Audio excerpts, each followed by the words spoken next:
And hello everybody, welcome back to British Stand. Now this morning we've been spending a lot of time talking about last night, the scenes that erupted outside the Bell Hotel in Epping. Of course we did see some disgraceful footage of how the police were treating British patriots after of course that court hearing yesterday. And again, we're expecting a lot more to be happening over the weekend, and again I don't see any sign of British patriots shutting up. This is going to be going on for an awful lot of time, and of course you can understand the complete outrage of these individuals.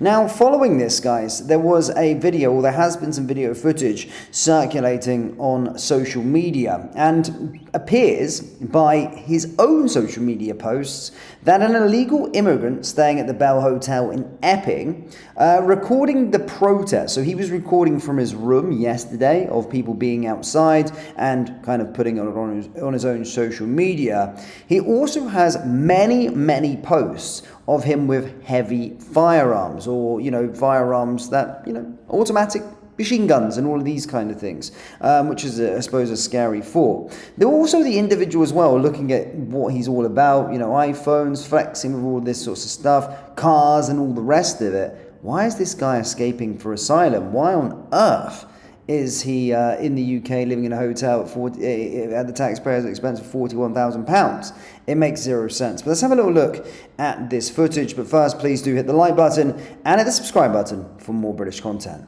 Have a watch. You guys are just recording there. You guys are just recording there.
So a man that clearly loves his guns, and more to the point, that's fairly worrying in itself, I suppose.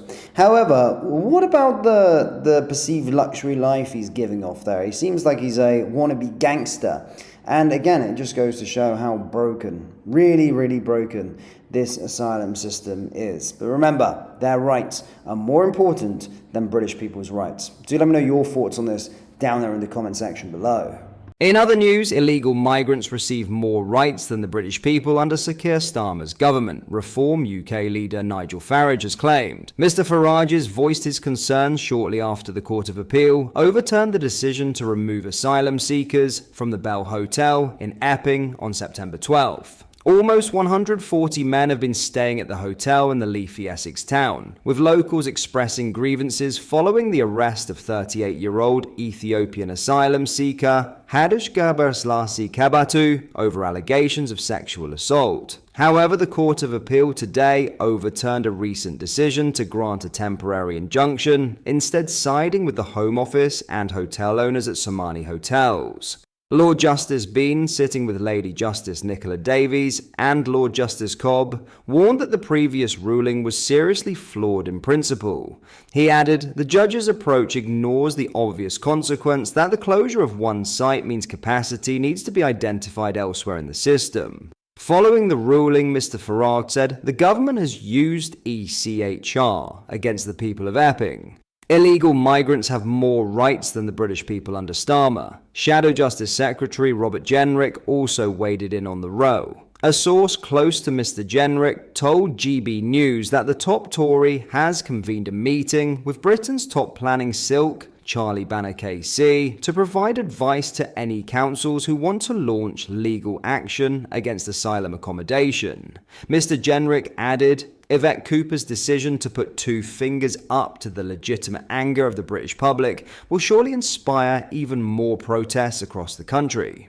People are fed up with the government siding with illegal migrants over the British people. Conservative Party leader Kemi Badenoch also said, local communities should not pay the price for Labour's total failure on illegal immigration. Keir Starmer has shown that he puts the rights of illegal immigrants above the rights of British people who just want to feel safe in their towns and communities. This ruling is a setback, but it is not the end. I say to Conservative councils seeking similar injunctions against asylum hotels, keep going. Following the Court of Appeal's ruling, the Labour government yet again said that Sir Keir inherited a chaotic asylum accommodation system. Sir Keir has overseen a decrease in the number of asylum seekers being housed in taxpayer-funded hotel accommodation and closed some of the facilities. Border Minister Dame Angela Eagle said, we inherited a chaotic asylum accommodation system costing billions. This government will close all hotels by the end of this parliament, and we appealed this judgment so hotels like the Bell can be exited in a controlled and orderly way that avoids the chaos of recent years that saw 400 hotels open at a cost of £9 million a day. Despite the number tanking compared to a high point in September 2023, the number of asylum seekers in UK hotels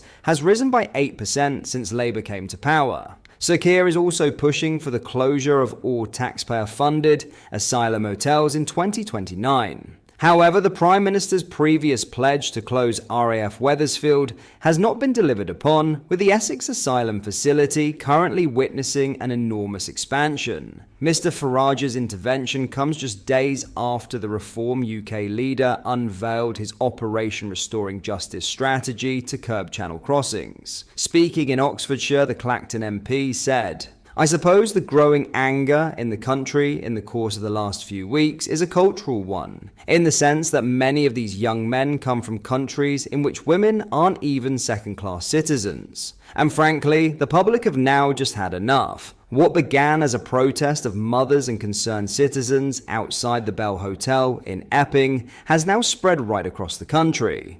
All of it really poses one big fundamental question. Whose side are you on? Are you on the side of women and children being safe on our streets? Or are you on the side of outdated international treaties backed up by a series of dubious courts? Mr. Farage is proposing the deportation of around 600,000 illegal migrants, Britain's withdrawal from the European Convention on Human Rights, and the signing of a returns deal with the Taliban. What are your thoughts on what we discussed in today's video? Let me know down in the comments section below. If you've not yet already, make sure you do drop a like on this video and subscribe to the channel for more British content. Thank you, take care, goodbye.